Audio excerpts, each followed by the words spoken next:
Olá pessoal, sejam bem-vindos a mais um vídeo do nosso curso de Lógica Matemática, voltado especialmente para os estudantes do curso de Ciência da Computação da Universidade Estadual Vale do Acaraú, que estão matriculados na disciplina Lógica Matemática. Só lembrando que, apesar dessas videoaulas serem destinadas especialmente para esses alunos, isso nada impede que pessoas que tenham curiosidade a respeito do estudo da lógica matemática acompanhem essa nossa série de vídeos, tá bom? Bem, no nosso último vídeo eu apresentei para vocês o conceito de sistema dedutivo, né? Apresentei também um exemplo de um sistema dedutivo, no caso foi o sistema axiomático. O sistema axiomático, como vocês viram, ele é composto de um conjunto de axiomas e de uma ou mais regras de inferência, tá bom?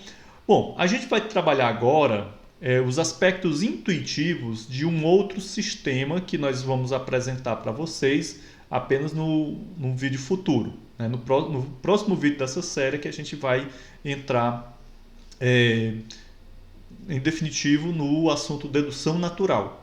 O que a gente vai ver agora são aspectos intuitivos e um tanto quanto formais da dedução natural, certo? Então, a dedução natural, assim como o sistema axiomático, ele é um sistema dedutivo.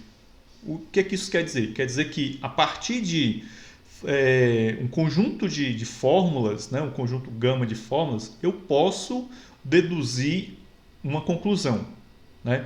Lembrando que o sistema de dedução natural ele também é um sistema sintático, né? Ele não trabalha com o campo da semântica, tá certo? E o que é que nós vamos ver nesse vídeo? Primeiro, nós vamos ter uma breve introdução a respeito do que vem a ser um argumento, né? Mas o aprofundamento a gente vai fazer em outro momento, ou no outro vídeo, ou no nosso momento síncrono, tá bom? E depois nós vamos ver alguns tipos de dedução, né? Que seria a dedução direta, né? Ou demonstração direta, desculpa, demonstração indireta, ou também conhecida por demonstração por absurdo. Então, esse vídeo ele vai servir para que vocês tenham uma ideia geral do que vem a ser a dedução, o processo de dedução, tá bom? Ele é um vídeo que prepara vocês para a dedução natural, para que vocês possam compreender com mais clareza, né? E tendo um embasamento formal maior, o que vem a ser a dedução natural, ok? Então, vamos passar aqui para os nossos slides para a gente começar a ver esse assunto que, a meu ver, é um dos assuntos mais interessantes do estudo da lógica proposicional. Beleza? Para a gente começar o nosso estudo, né, vamos primeiro tentar entender o que vem a ser um argumento, né? Então, um argumento ele é um texto, né, assim, do ponto de vista da linguagem natural. Um argumento, ele é um texto onde eu tenho um conjunto de sentenças, que são sentenças proposicionais, e essas sentenças elas serão conhecidas como minhas premissas. E também terei uma sentença ou várias sentenças que será a minha conclusão, ou serão minhas conclusões. Um argumento válido é aquele em que toda vez que toda vez que a minha conclusão for verdadeira, minhas premissas também serão verdadeiras, né? Ou melhor, um argumento válido, ele jamais ele terá uma conclusão falsa baseada em premissas verdadeiras. Então, isso daqui é o fundamento básico do que vem a ser um argumento válido, tá certo? Entendido? Depois a gente vai aprofundar mais esse tema, tá bom? Então, o que nós temos aqui no nosso slide? Nós temos um exemplo de um argumento, né? Um texto onde eu tenho várias sentenças, né? Pedro estava no escritório ou havia ido para Santos, e além disso ou ele estava no escritório ou perdeu a chamada telefônica. Se Pedro estava no escritório, então Paulo o viu. Se Paulo o viu, os documentos foram assinados. Se Pedro foi a Santos e perdeu a chamada telefônica, então se uma trapaça surgiu, os papéis foram assinados. Os papéis não foram assinados, logo não houve trapaça. Então, em um argumento, em um típico argumento, existem algumas expressões que elas são expressões-chave, certo? Por exemplo, a expressão logo, que vocês estão vendo aí nesse argumento, a expressão portanto, conclui-se que, essas expressões elas dão uma ideia, dão um indicativo de que logo após essa expressão virá o quê? A conclusão do argumento, tá bom? Esse é o formato clássico, mas em geral, né, no nosso cotidiano, na vida cotidiana, nem sempre os argumentos estão assim tão bem definidos, tão bem redondinhos como a gente vê aí, tá bom?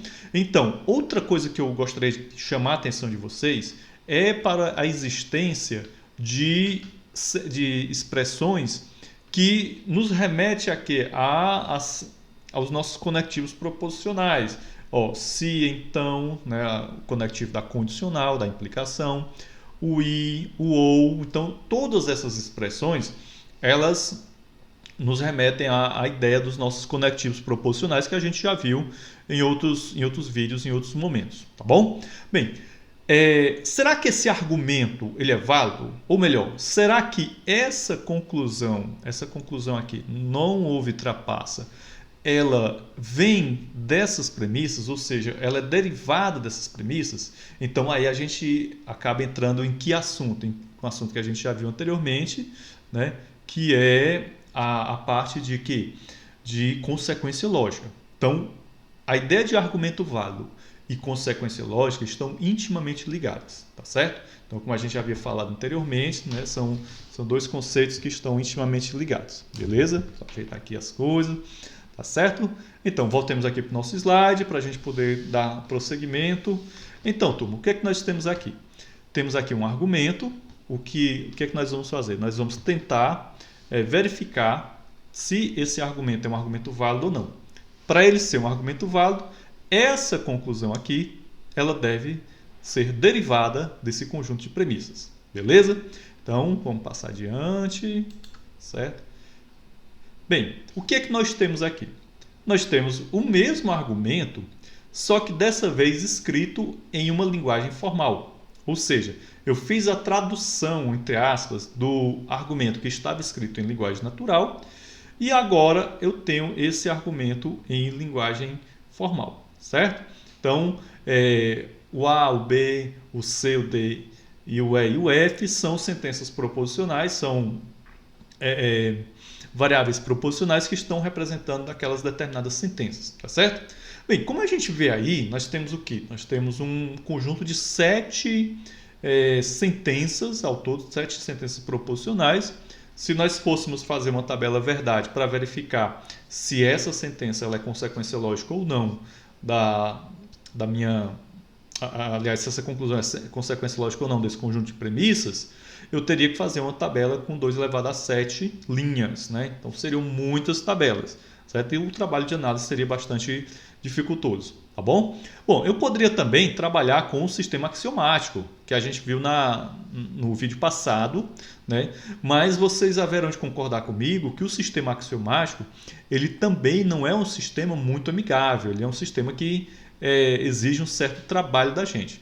O que nós vamos fazer agora? Vamos começar a conhecer um outro sistema que é o da dedução natural. Só que, como eu havia comentado no início do vídeo, nós estaremos vendo aspectos puramente intuitivos desse sistema, que eu espero que sirva de embasamento para o que vocês verão no futuro. Bom, gente, então vamos avançar aqui mais um slide, certo? Na dedução natural, nós iremos utilizar um conjunto de argumentos básicos, né? Esses argumentos básicos, eles são argumentos tautológicos, eles são tautologias.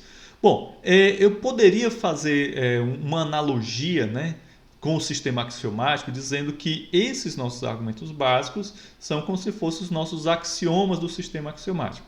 Só que esses argumentos básicos também são vistos como regras, né? Então, regras que eu posso, a partir delas, deduzir um conhecimento. Bem no início aqui, nós já damos de cara com um argumento que a gente viu no momento passado, né, no nosso último vídeo, que é a regra modus ponens, tá certo? Então, os argumentos básicos são regras, né? São regras de inferência, ou seja, a partir deles eu posso inferir um determinado conhecimento. Além da regra modus ponens, que já é velha conhecida da gente, nós temos a regra modus tollens, o silogismo hipotético, o silogismo disjuntivo, o dilema construtivo, o dilema destrutivo, a simplificação, a conjunção e a adição. Bem, aqui eu estou utilizando umas letrinhas gregas, né, que, como eu já havia comentado com vocês em vídeos anteriores, alguns autores eles costumam utilizar para simbolizar fórmulas, né? Como se fosse uma metavariável que simboliza uma fórmula qualquer, letras gregas, no caso o φ e o π, né?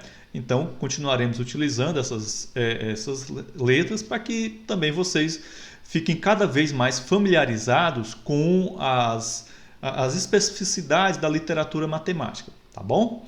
Então vamos lá, aqui eu tenho um argumento que é o seguinte: φ, né? Se φ, então π, logo π. O modus ponens já é um argumento bastante conhecido de vocês, né? Cuidado para não confundir o modus ponens, né, com uma falácia, né? Mas falácia, o que vem a ser falácia? Eu estou usando aqui uma expressão que muito provavelmente vocês já ouviram em algum lugar, né? Fulano de tal, esse argumento é um argumento falacioso, né? Mas o que é um argumento falacioso? Um argumento falacioso é um argumento que não é válido. E a falácia tem uma característica muito interessante. Ela parece ser um argumento válido, mas ele não é. Mas isso é assunto para um outro momento, para a gente discutir sobre falácias. Tá bom? Entendido?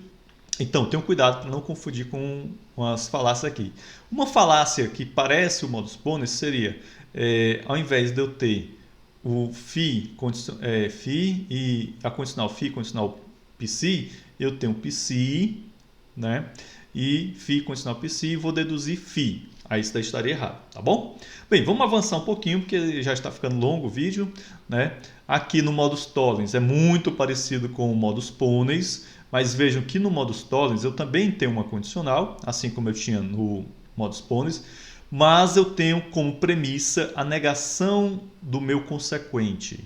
E a minha conclusão é a negação do meu antecedente.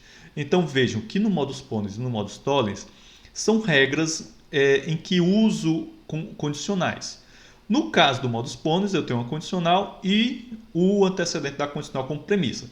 Tudo aquilo que está antes da palavra logo nesse slide, vocês precisam compreender que são premissas. Tá bom? Então, tudo isso daqui são premissas e tudo aquilo que está depois da palavra logo são conclusões, são as conclusões dessas minhas premissas. E todos esses argumentos aqui são argumentos básicos, eles são argumentos válidos, tá certo? São tautologias, tá bom? Então, vamos dar continuidade aqui. No silogismo hipotético, eu tenho duas condicionais. Observem que nas duas condicionais, nas premissas, eu tenho que o antecedente de um é o consequente da outra, como vocês podem ver aqui, ó. Aqui, φ, aliás, π é consequente dessa condicional e aqui π é antecedente dessa condicional. E observem que a conclusão é uma condicional formada pelo antecedente de uma das condicionais e o consequente da outra condicional. Ou seja, o meu φ, né, o π, desculpa, o π ele acaba como se fosse um elemento de ligação entre esses dois outros elementos aqui. Olha, isso daqui a gente vai ver também, né, uma utilização dessa regra também em matemática discreta, tá bom? Em teoria de conjuntos é uma coisa que a gente vai deixar para o próximo semestre. Bom, o silogismo disjuntivo, ele usa uma disjunção, lógico e evidente, o nome é silogismo disjuntivo, e aí uma das minhas premissas é uma disjunção e a segunda premissa é a negação de um dos disjuntivos. Vejam bem, o silogismo disjuntivo, ele é composto pela disjunção, certo? E a negação de um dos disjuntivos. Nesse caso aqui, para efeito de simplificação, eu utilizei apenas a negação de φ, né? E eu deduzi o quê? π, tá certo? Mas se eu tivesse aqui a negação de π, eu ia deduzir o quê? φ, tá certo? Entendido? Bom, temos aqui o dilema construtivo. O dilema construtivo ele já é composto, já é um pouco maior, tá bom? Então eu tenho aqui uma conjunção, certo? E uma disjunção. Nessa conjunção, eu tenho a conjunção de duas condicionais. E observem bem, essas duas condicionais, elas têm seus antecedentes e seus consequentes, como toda e qualquer condicional. E nós temos como segunda premissa do dilema construtivo uma disjunção.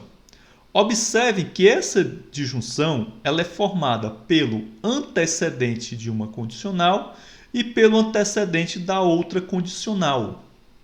Ok? Então, preste atenção. Ó. No dilema construtivo, eu tenho uma conjunção formada por duas condicionais e uma disjunção formada pelos antecedentes das duas condicionais anteriores.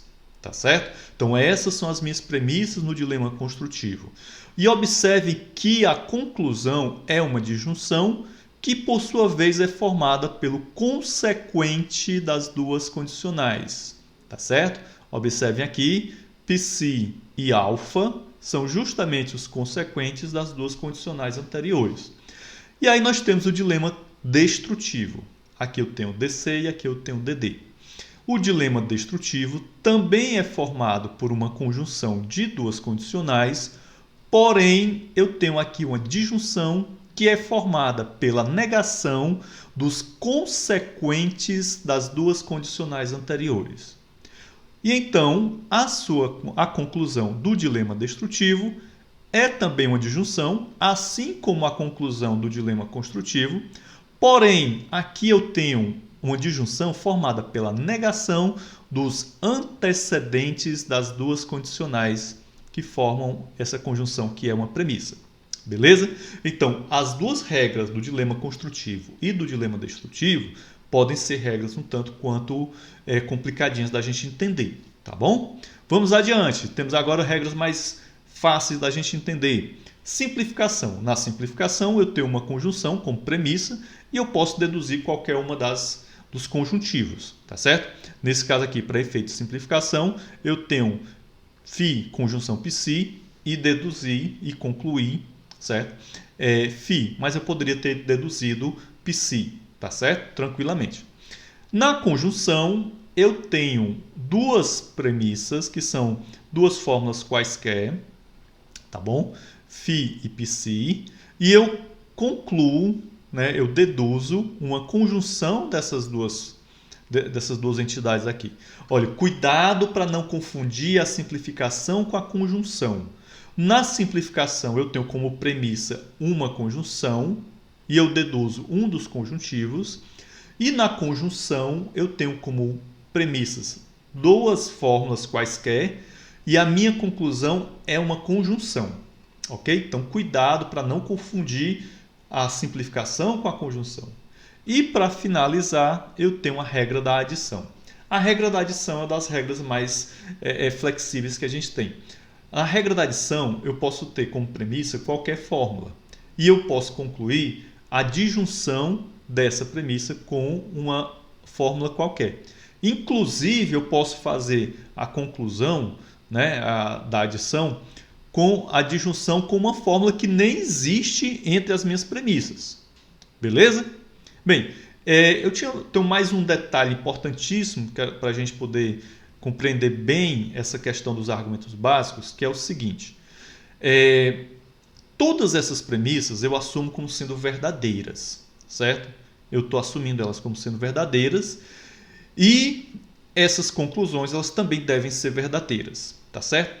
Se essas premissas todas são verdadeiras, né, eu posso entender, por exemplo, o porquê da conjunção, né, do resultado da regra da conjunção ser essa conjunção φ conjunção psi, certo? Ora, se φ e psi são verdadeiras, se eu fizer a conjunção delas, eu também vou obter uma verdade aqui, tá bom? Então isso não fere a regra em hipótese alguma, tá certo?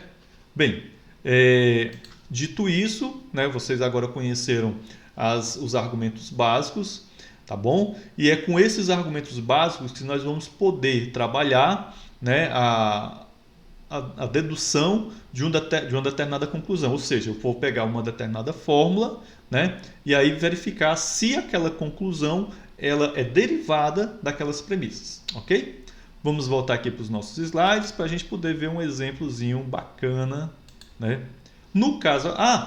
desculpa. Antes do exemplo, nós precisamos também entender que além das regras que a gente acabou de ver, que são regras de inferência, eu também tenho as chamadas equivalências intersubstituíveis.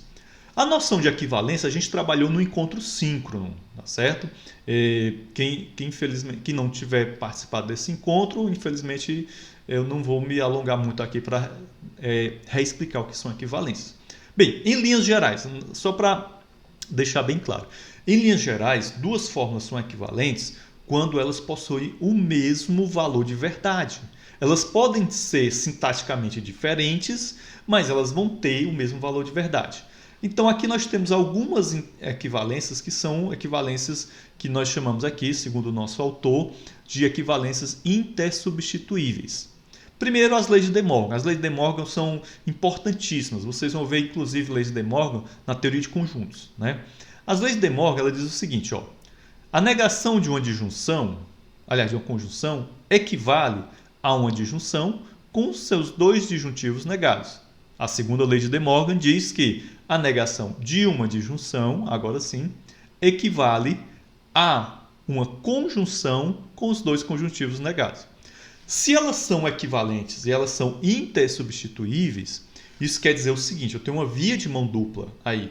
Ou seja, se eu tiver uma fórmula como essa, mas eu preciso de uma conjunção para poder aplicar a regra da simplificação, eu posso tranquilamente pegar essa disjunção que está negada e substituir por essa conjunção com os dois conjuntivos devidamente negados.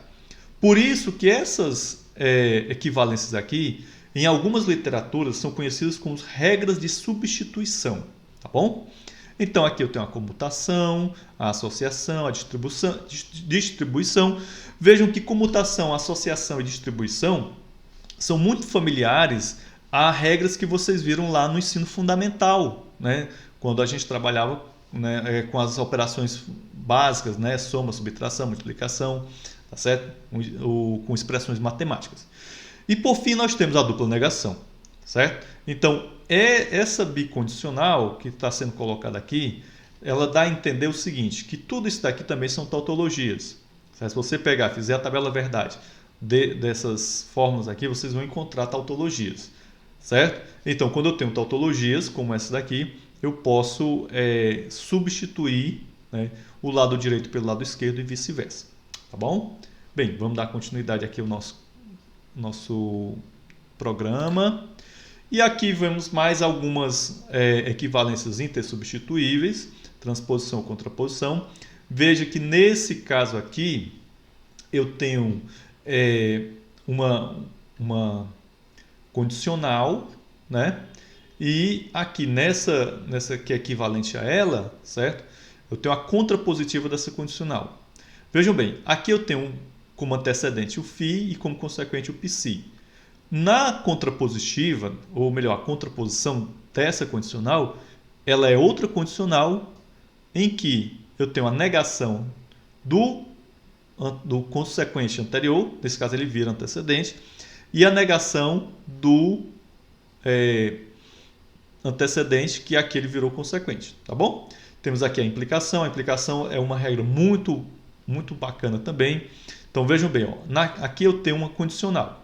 Essa condicional equivale a essa disjunção com o disjuntivo negado. Esse disjuntivo aqui, no caso, é o antecedente da minha condicional.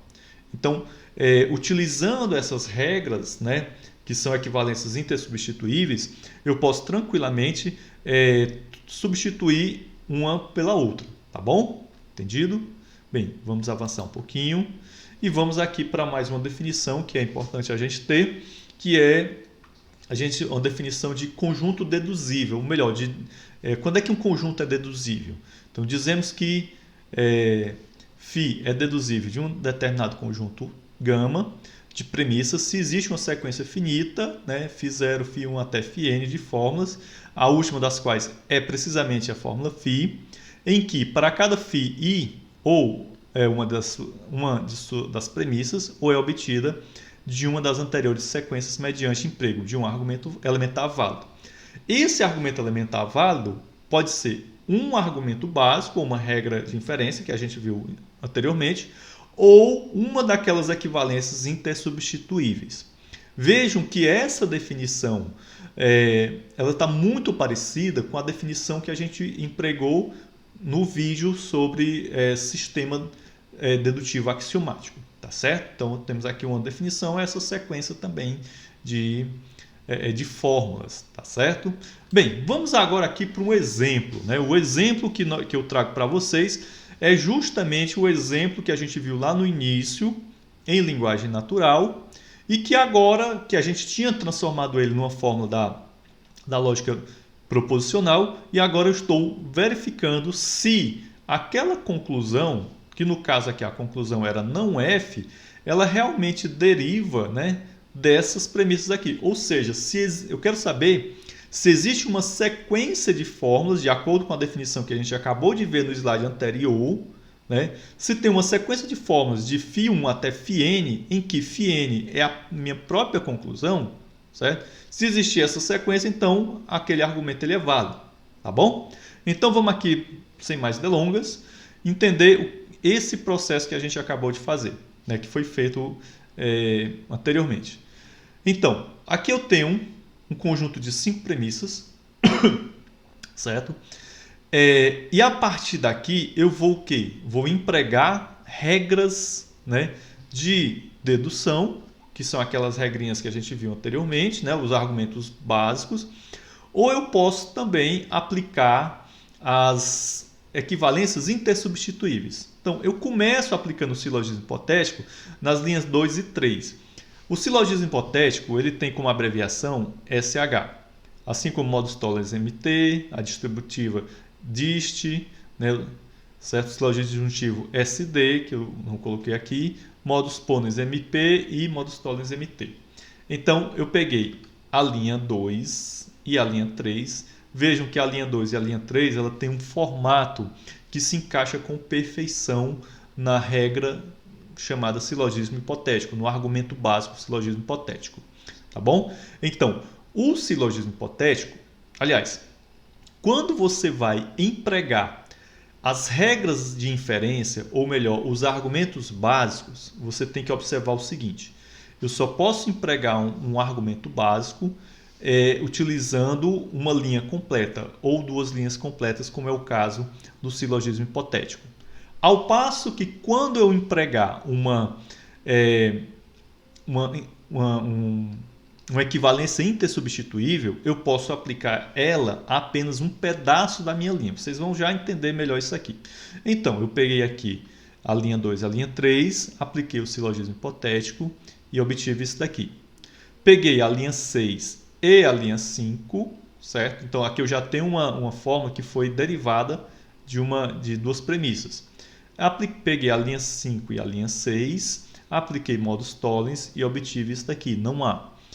Peguei a linha 1, certo? Observem aqui a linha 1, o que é que eu fiz com a linha 1, e apliquei a equivalência intersubstituível da distribuição, certo? Então, isso daqui, né, eu distribuí o A, ficou, né, eu coloquei o A em evidência, como a gente utilizava no ensino fundamental, e obtive essa disjunção aqui. Ora, com essa disjunção aqui, eu pude fazer o silogismo hipotético, né, linha 8 e linha 7, e obtive isso daqui, ó, B conjunção C, certo?